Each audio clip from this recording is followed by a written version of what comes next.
But if it's off for an extended period of time, just raise your hand and let me know. So I'm Anthony Ciak. I'm Director of Technical Staffing with a company called FIT Staffing, based out of Northampton. So feel free to, when it shows again, jot down my information. It'll be at the end too if you miss it. So today's talk is called Jobs for Nerds. And this is what the agenda will be. It'll start with, I think sometimes there's some like mystery behind working with a recruiting agency and sort of like how you fit it into that process, whether like you can even trust them or if they have your best interest in mind. So I figured I'd kind of start with like, what should it be like working with a recruiting agency? Answer questions like, who pays who? Because, yeah. And then I'll talk a little bit about why you should work with FIT. We'll cover some of the merit of working for different types of companies, small or large, etc. We'll cover salary tips and tricks and other things to consider, because it's not always just about the money. Resume search tips, or rather job search tips, resume tips, and then also at the very end, interview prep tips, and then actual interview tips and tricks too. So, a little bit about why you may want to work with a recruiting agency. I think that in a lot of folks' careers, they end up crossing paths with a recruiter. I think a lot of people sometimes have some questionable experiences with recruiters. Sometimes they're not so good, sometimes they're great. So I'm just going to kind of cover what it should feel like when you're working with what hopefully would be a really good recruiter. So the first one is there is an advantage to working with a recruiter or a recruiting firm because they usually have a lot of relationships with many different companies in the area. And kind of how that takes form with FIT, and I don't think I made it clear, but we specialize in IT and technical staffing. And most of our focus for 20 years has been in the kind of southern New England area. So I would say like the Berkshires, Pioneer Valley, Worcester, Springfield, and then Hartford. So we have relationships with a lot of different companies, which means, and usually for us, hiring managers are just like a phone call or an email away, which is really nice because that also means that a really good recruiter would also have the inside scoop. Not only should they be able to tell you about like what the expectations are of a job that they might be presenting to you, but they should be able to tell you why the role is open, how big the team is, what the team's like, company culture, what the hiring manager's like, what the hiring manager's looking for, all that sort of stuff. Another reason why you might want to entertain working with an agency is a good one typically knows the market. They usually know the market when it comes to what technologies or skills are in high demand at a given moment, because that stuff moves super fast. They also know the market when it comes to what your talents might be worth to a company that would be looking for folks like you. Ideally, a recruiter, they should be working with you on resume prep. They should be working on being the one to present your candidacy to the hiring manager, submitting a write-up, a couple paragraphs about why they think you're a good fit, why they think that you're worth the hiring manager's time to meet for an interview. A really good recruiter, they should be doing interview prep with you. The way that we typically do it is if you end up landing an interview through us, we'll have like a 15-20 minute pre-interview prep chat. Educate you on who the hiring manager is, cover anything about what the job requirements are, all that sort of stuff. And a really, really good recruiter could even slot in for salary negotiations on your behalf. Sometimes those are sticky situations. Sometimes people aren't comfortable doing it themselves. A really good recruiter will kind of be like your agent in that regard. Have somebody sort of have you feel like it's somebody that is sort of in your corner, that's working on your behalf to frankly try to get you as much money as possible. One thing I definitely wanted to stick a big red flag into was that we get paid by our clients. You don't pay the recruiter to help you find a job. If you ever talk to a recruiter that says, pay me to help you find a job, then hang up the phone and run as quickly as possible. Well, I guess you actually don't have to run, but just hang up the phone. The last thing is working with an agency. There's one thing that I think people get really confused by, which is the difference between contract to permanent, and then permanent positions. An agency is usually working with companies on all three of these types of roles. With contract, they're usually project-based, which means finite time horizon. If the recruiter calls you and says, hey, Big Y Grocers is looking for a software developer, and it's for a 6-month project, everybody should move forward in that situation knowing that that engagement will eventually come to an end. The next one's contract to permanent. So this one is basically where, and for us it's really common to get a call from a hiring manager in IT where they say, I need somebody, I don't have time to wait to work with HR to open a permanent position. So I want to work with you guys to get somebody through the front door as quickly as possible. Then 6 months down the road, we want to convert them to be a permanent employee. The last one is permanent. Permanent, super cut and dry. A hiring manager calls us. They say, we're looking for, we have an opening for a permanent position. It's an open seat, maybe it's because of growth or promotion. All they say to us is, help find the talent, present the talent to us, we'll interview them. When we make the hire, they're going to be our employee day one. So why work with FIT? So we're local, we're based in Northampton. Like I said, we're mostly Southern New England. We're a specialty agency, and there, oddly enough, isn't another agency in the area that just focuses on technical and IT. We're, like I said, we are an agency. I'm pretty proud to say that we work with you kind of from womb to tomb. Resume review, interview prep. We do a personal touch thing that we get really positive feedback on, which is we meet you on site when you're going in for an interview. And we're really just there to, well, for you, make sure you can find the place and that you're walking through the right front door. And for us to make sure that someone actually shows up to their interview. But a lot of people have said that, it can be kind of a nervous situation, right? So it's always kind of nice to know that somebody's there to meet you and make the warm intro to the hiring manager. And once we do that, we sort of go our separate way. And then anything that comes after that. Offer negotiations, meeting you for your first day at the job, all that fun stuff. Like I said, we're an expert in the industry, IT and tech. We've been in business for just about 20 years. And I think, if anything else, and I had 3 of these chats this week with candidates, is why should you work with us? It's really just about networking. The folks will call us that I worked with when I first started here 5 years ago. And they call me up and they say, hey, I'm back on the market. This is what I've been doing. Just wanted to let you know. Give me a call when you might be working on something that I'd be excited hearing more about. So networking, and we'll talk more about networking in the not too distant future. So next up is just a quick, super overview, high-level overview of the merit to working for different types of companies. So if you're going to go work, so I'd probably say the biggest company in this region is maybe like Mass Mutual, some of the big insurance firms like in Hartford and Springfield. They have money just flying everywhere. So the salaries are typically higher, and the benefits are usually particularly excellent. They're usually really good.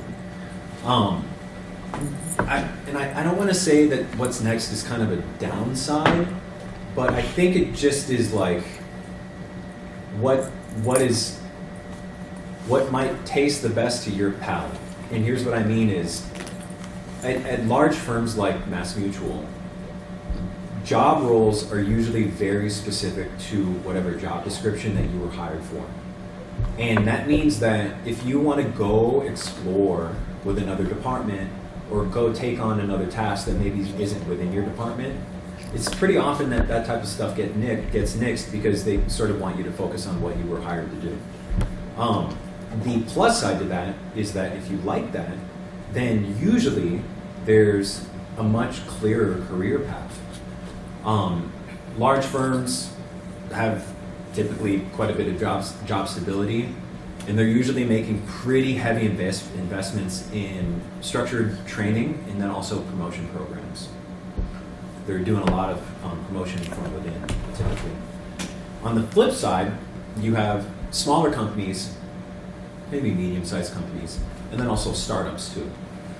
So with firms like this, and this is kind of my background, I come from like more startup-y type companies, tech companies, is they usually have pretty attractive compensation packages that involve things like potential equity and stock options. Larger companies don't always offer the prospect of that. So if the startup you're working for ends up going public, then you could be in for a pretty big payday once your options vest, which is always nice. If you're looking for a place to go wear more hats, a smaller company or a startup could definitely be the place to do it at. It's pretty often that you might be hired for A, and then 1 or 2 or 3 years down the line, you end up doing B through Z too, because they usually look for folks who they want to get their hands dirty, they're super interested in exploring maybe a particular curiosity, and that usually means that there's a lot of growth potential. The other thing too about smaller firms is that you usually get to see the fruits of your labor way quicker than in a larger one. You might work on a project 1 month, and then the next month, that thing's live and that's out in the wild and customers are using it, which is usually really satisfying and super cool to see. And then with smaller firms, maybe they're a bit more fun and less cubicle-y, if that's a word. Things like the cliche of ping pong and beer at Friday at 3, that type of stuff. So on to salary tips. I think this slide is more just about sharing resources with you guys on where to get solid information about what you're worth on the market. Of course, you can always have a conversation with us. And in terms of resources, we do have a salary guide that we can always email you, and that covers a lot of different tech and IT roles under the sun, anywhere from software development over to infrastructure with like network engineering. Other places are salary.com, Glassdoor, Payscale, Indeed, and LinkedIn. If there's an asterisk I would put next to one of these to say that it's better than the rest, I'd probably say Glassdoor.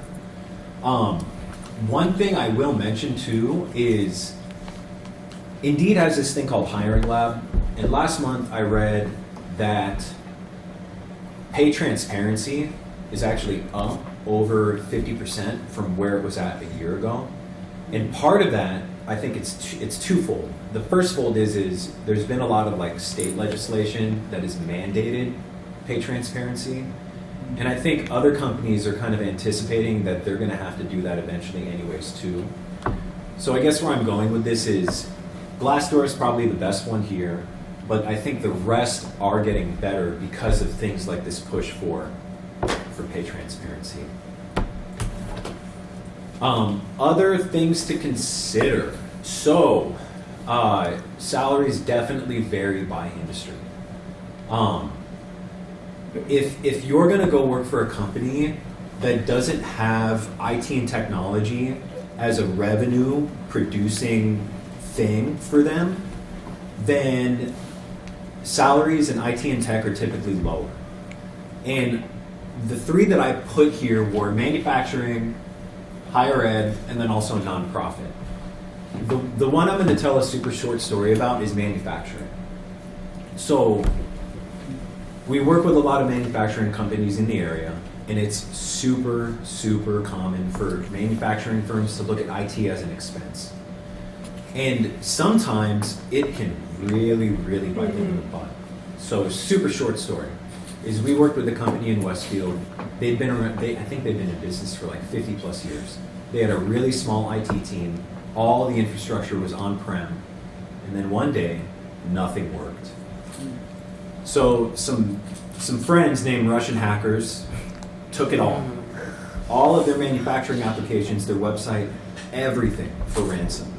They were asking for like 30 million in Bitcoin or something like that. So the company had two options. They negotiate with the terrorists or they burn it all down and start all over again. And they elected to burn it all down and start all over again. I mean, like from new laptops to mobile phones to phones in the office to servers to everything got replaced. So the gist of the story is with manufacturing, it is changing. A lot of them are realizing that security is super important. On the flip side, you have companies that maybe are like software development or financial services in nature, where their product is technology. That's how they generate revenue, which means that they typically pay more for the talent to be able to produce those products.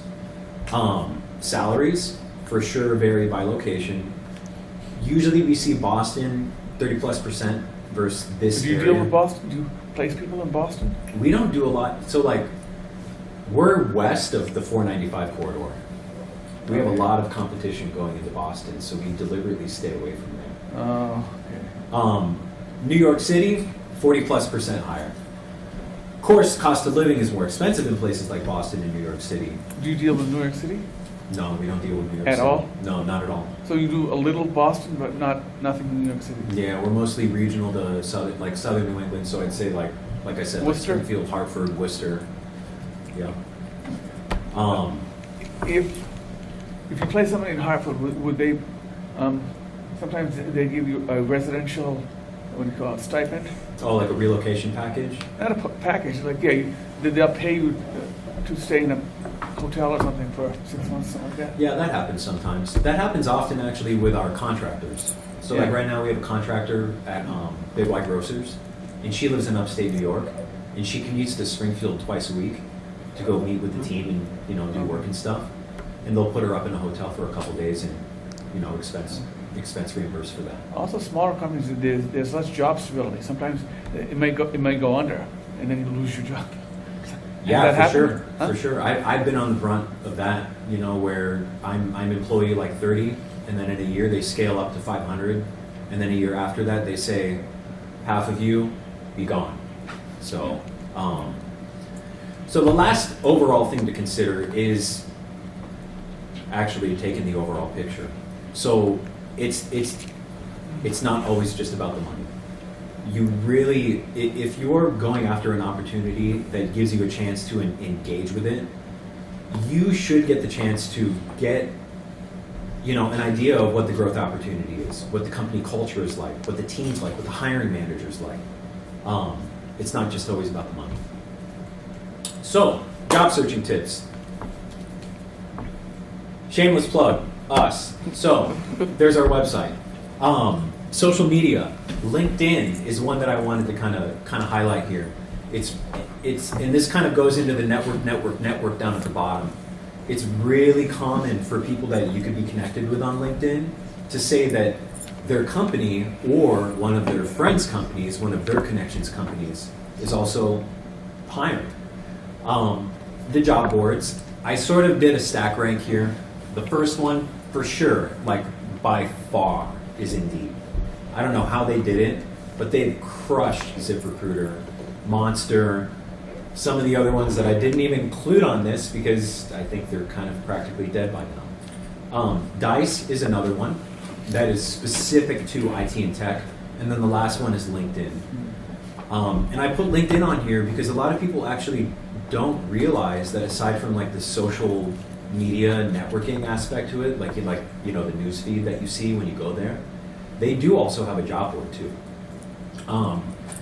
Quick little pro tip, set job alerts on job boards. So the example here is, let's say you go to Indeed and you search for software developer, Springfield, Massachusetts. I think they have it on the right column, there's a little box there that says put your email in and then hit send me notifications. And what we tell people to do is do it for different permutations of the same type of job title. So with software developer, you could do, I'll mention two, the obvious one, software development, and then like software engineering. For some reason, and I don't know how that whole algorithm works, but sometimes those two things don't overlap when it comes to job alerts. Last one here, and this is like the most important one because it's like bold, underlined, and italicized, is network. Find every opportunity you can to go to networking events. You never know who you're going to meet. That's how I got my job here after moving out here from Seattle 5 years ago with no job prospects, which maybe wasn't the smartest thing to do, but so anyways, it's not always what you know. It's pretty often that it comes down to who you know. So resume tips. First things first, always tailor your resume to match key phrases in the job description for the role that you're applying for. It is so often that we get folks who apply to roles and their resume, it's not even remotely crafted to what it is that they applied for.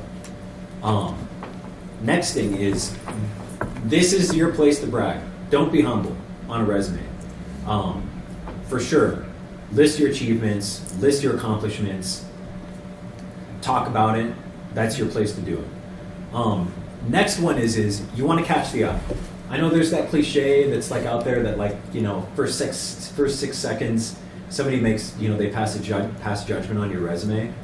I think the number one tip that I could share with you is list your most relevant skills at the top of your resume. So meaning like your name, your phone number, your email, and then like 2 or 3 columns of bullet points that are skills relevant to the job description for the role that you're applying for. Yeah. You misspelled grammar, punctuation, spelling. Is that deliberate? Yeah. So grammar, punctuation, and spelling. Don't do what I deliberately did to make a point. I'm actually going to jump down to the bottom because I think it's kind of connected with this. Is phone a friend or your old English teacher. Get a second, third, fourth set of eyes to make sure that grammar, punctuation, and spelling, everything's nice and tidy. And then the next one is choosing words wisely. Starting sentences to describe what you've done before with strong action words like built, achieved, demonstrated. That's really good. Next thing you don't want to do is repeat. Sometimes what we see people do is they'll take like one bulleted sentence from like job A, and then they'll think that someone might not read far enough to see that they actually copy and pasted that bulleted sentence for like the other job that they did maybe 3 roles before that. Don't do that. And then be concise. I know this is like a contentious point. How long is my resume supposed to be? Is it supposed to be 1 page or 5? What we typically tell people is 2 pages max. 3 starts getting lengthy. Do you have any like model resumes with the name blotted out? So Oh you yeah. can see Yeah. how For sure. successful resume. I mean, people used resumes. Yeah, I mean, if you guys want to just shoot me an email and say, hey, can you send me 5 example resumes? Yeah, I and you would. do it? I'd be delighted to do that, for sure. So on to. That's weird. Next, yeah, that one. Oh, sorry, I'm missing a slide.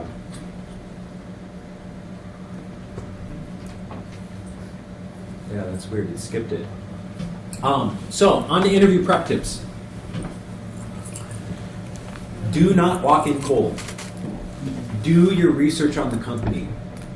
Maybe even be a little creepy and look up the hiring manager on LinkedIn if you know the person that you're going to meet or the people you're going to meet. I would for sure advise you to go to LinkedIn to see who you're going to meet. It's pretty common. Like if you look at somebody's job history, especially if you've been in the industry for a little bit, that you might find some sort of commonality there that could make for just a fun conversation that's not just about the job in an interview. All those little things help, for sure. And do your research on the job, yeah. Quick question. If they're not in LinkedIn or on the company website, is it okay to call and ask who the hiring manager is, or is that creepy? No, that's a good question. So, I don't think it's creepy. I think the way to maybe like most tactfully execute that is, so if you're working through an agency and you're working with a recruiter, or if you're working directly with the company, so maybe someone in HR, I always think that the right thing to do is to ask the recruiter or the HR person, hey, can you let me know who I'm meeting with? Is there anything that you could share with me that would help me be successful in the interview? For us, typically, hiring managers are obliged to share. Okay, thank you. Well, Yeah. how about if I have a job that you're not dealing with? Can I show you that job and then you can present me as a candidate and say, I'm from a staffing agency, I have this candidate? Oh, like if they're not our client? Yeah. Yeah, I'd love to do that, because that And then- means Yeah, then you get maybe some money we have out a of new it. client too. What's that? I said I'd love to do that, because then that means maybe we get a new client too. Okay. Um, Have you? Okay. Another What question? was that? I was trying to think. Okay, I'll ask you later. Sure. And I think we'll have a few minutes at the end. I started like 5 late, and I'm just about done. So we'll have a few minutes at the end if anybody has any, because I'm just about finished. So, next interview pro tip: prepare for the typical questions that you think you may always get asked, no matter where you're going to be interviewing at. So, why do you want to work here? What do you know about our company? What do you know about the role? Tell me a little bit about yourself. Where do you see your career going? You probably get the idea.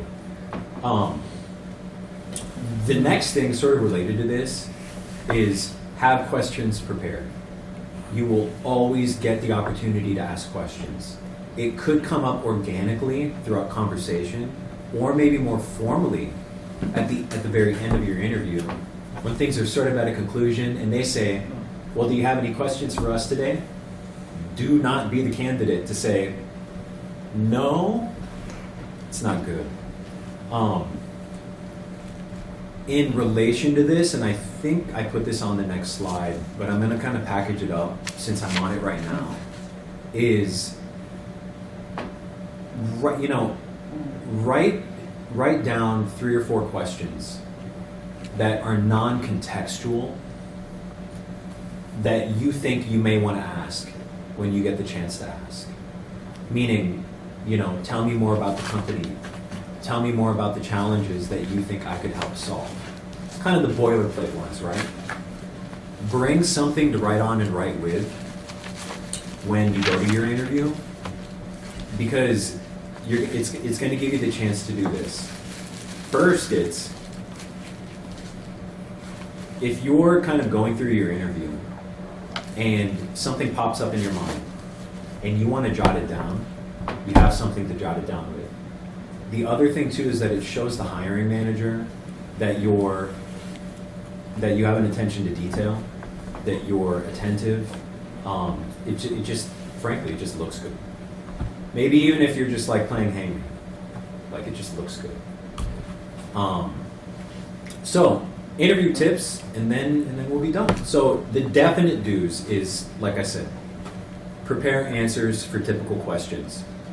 One little secret tip is on Glassdoor, there's a tab on Glassdoor that can actually, it's sort of like a crowdsourced function where candidates who have interviewed at that company before can type in the questions that they were asked in their interview. So consider going to Glassdoor to see if other candidates have done that sort of thing. Like I said, do your research. Always bring a couple copies of your resume. I typically say somewhere between 3 to 5. Dress the part, but know your audience. If you're going to interview at Mass Mutual, it's probably going to be pretty formal.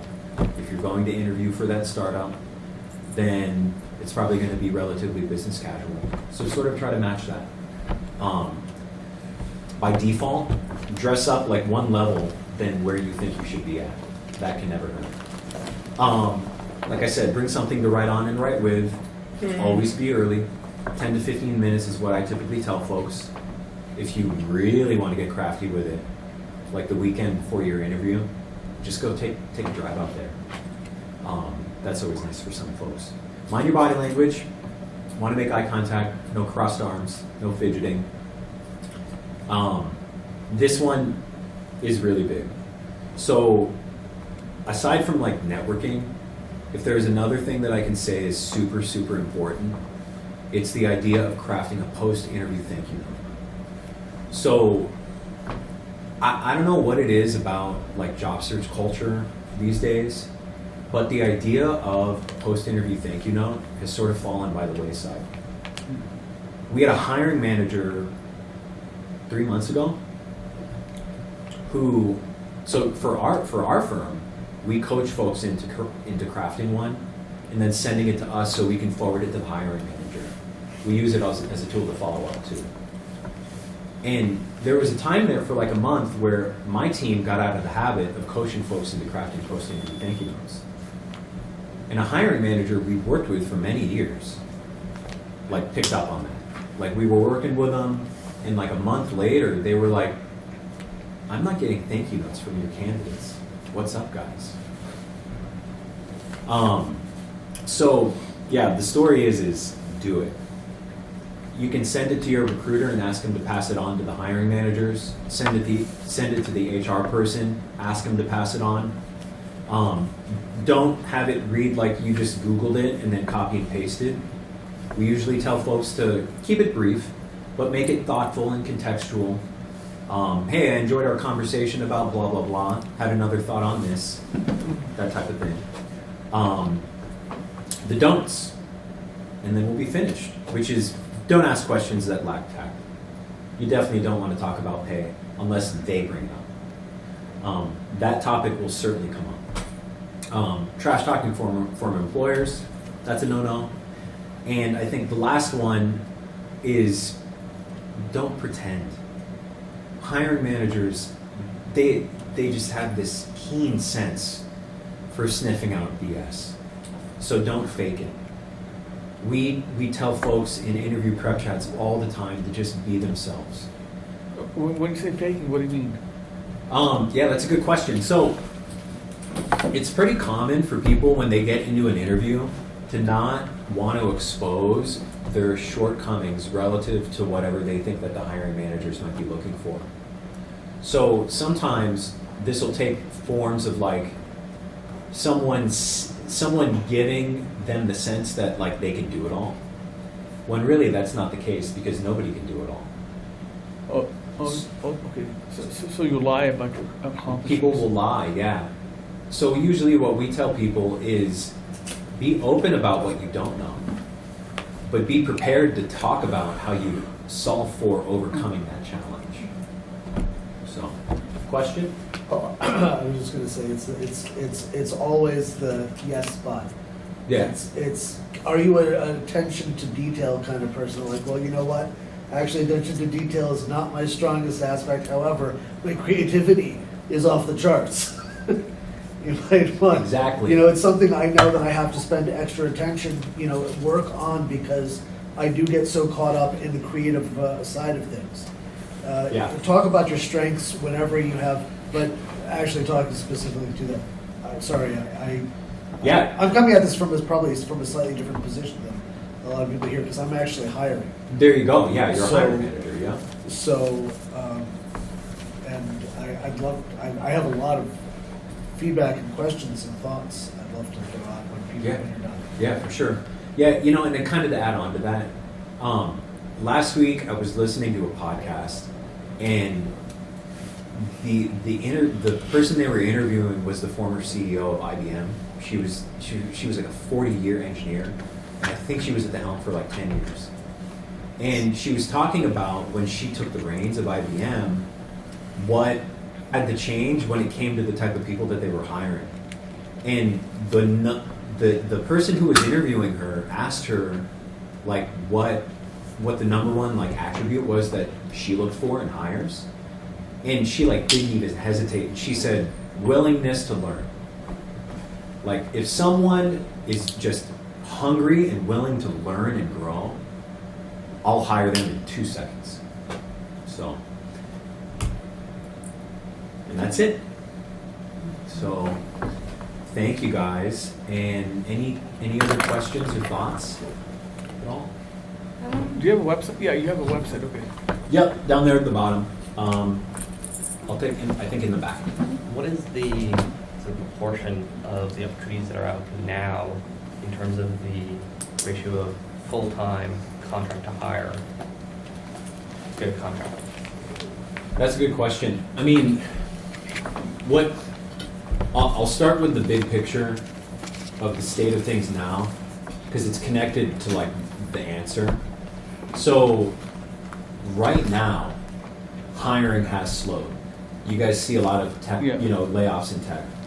We started seeing hiring slow it was about the middle of Q4 of last year. And typically what we see when the economy slows down and hiring slows down is direct hire opportunities dwindle and contract opportunities go up. And the reason why is because companies want the flexibility that's associated with contract and contract to hire versus having to make the investment in a permanent hire. Is it gonna be harder to get a job because you'll be competing against people that have 10 years experience, 20 years experience? Yeah, and there's less, and there's less so job there might be opportunities one to job, apply and for. there'll be 30 people going for it. Yeah, you for know? sure. And it's crazy because a year ago, if we were here a year ago, I would have said the exact opposite. Yeah. Candidates had They this could have, yeah, crazy 5 jobs list of for demands. one person. Exactly. Yeah. So does that answer your question? Yes. Or just to be clear, the general trend is for contract roles to become more available. Has that been the case? Yeah, I think that's been the case. Okay. Anecdotally, right now we're working on, I'd say it's about 50-50, Okay. contract to hire versus direct hire. Mm-hmm. But usually it's more like a 70-30, direct hire versus contract to hire. Okay. So, did you have a question? Yes. So I went to a game dev interview, and they told me to dress casual, and I questioned them on this, what do you mean by casual? And they said, oh, just wear what you regularly wear. I thought it was a trick, so I went business casual, but the interviewer showed up in jeans and a t-shirt, regular streetwear. Yeah. Was I wrong to do this? I don't know. I guess if they're that explicit about what to wear, then maybe take their word for it. Okay.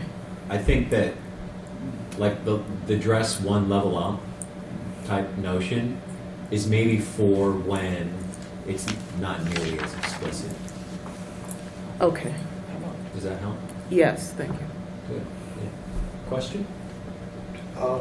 Well, I just had a few things. First of all, I'm coming at this I wanted to sort of connect from the standpoint of somebody who is looking to be hiring in the coming months. Sure. Yeah. I actually, just as a note, I was here years ago, met with Jackie, we connected. Okay. Jackie Fallon, one of the founders of FIP, and was looking for work at that time. I have since started my own business and have been able to grow that business really successfully, which was awesome and really surprising. 5.5 years ago, I was in prison. And one of the things that I did when I came out, I was terrified of talking to people about who I was and where I was coming from. And because of my background. And instead of going with that gut fear and not talking to people, the first thing I did anytime I engaged with anybody is say, this is where I am. Now, some people were very, very, very negative towards it. But for the most part, people were actually very positive, and there's nothing that actually was better for building up my career and my business over the last few years than being extremely upfront about where I was. It actually formed a incredible level of trust, ironically. Because of that, it's like, look, I'm putting out the thing that makes me most vulnerable. And I would encourage everybody, and since I've been hiring for the last few years, last 2 years, I have been, that's been actually one of my key things, is the people who come in and say, this is where my strength is, this is where my not. So like, your point to that, I think was right on point. I'm looking forward to actually working with FIT. I was going to, chat with you guys as well. But there is still opportunity. We're actually finding that, interestingly, there's a lot of people flooding into the marketplace, but a lot of them are just so used to getting such extremely high pay. Yeah. Extremely high. Extremely high pay that they're coming in and like, oh yeah, well, I was making $240,000 at my last job, You're like, welcome to Western Mass. Yeah, I know, right? Well, but that's the other thing is a great many companies that were on site are now actually hiring remotely. We're hiring remotely. Actually, my entire team, well, almost my entire team is remote. I have, two here in Western Massachusetts with me, but one out in Portland. I have one who was in Venezuela. I've been working with for years. I actually got him an H-1B visa and got his whole family here, which is really exciting. Nice. Yay! So it's one of those really interesting things, and it is a startup, and we don't pay as well as others, but people are all getting equity as we're building our products, and it is a really cool environment to do that, and it's a neat to have a group of people that's small, everybody knows each other, and everybody is able to learn from each other. So that's one of the benefits of going for small, just on that side of things. Yeah, for sure. Yeah, I'm kind of there with you. There's 5 of us at FIT these days. Oh, wow. And, How yeah, about- it's fun. How about participating in hackathons? Sometimes you get noticed. How about putting some of your work on GoDaddy? Is that helpful or no? Yeah, I can't really speak to hackathons. One thing for How about sure. GoDaddy? GoDaddy? You Git? Are you referring to Git? Like have? Are you referring to just Yeah, people can posting see a your work. public page? Like they can see your programming skills or this and that. Yeah, sometimes They're going to see your work. Oh yeah, this guy's good. Let's take a look at him. Let's interview him. Yeah, I think that you do want a body of an example of work. I think for for a front end dev, or like maybe a full stack dev who leans more front end, that's pretty easy to do because their work is pretty visible and like tangible. But even same thing for back end. Like you should have somewhere where you have a code repository and you have somewhere that someone Yeah. prospective They should be hiring able to see manager what they you've can take a done. look at that. Yeah. Exactly. Yeah, hey, this guy's good. Let's take another look Exactly. at it. Yeah. Okay. Thank you. You're welcome. Questions? Thanks, guys. And I'm at the FIT booth out here in the entrance, so if you guys have any questions or you want to chat, I'd be happy to do so.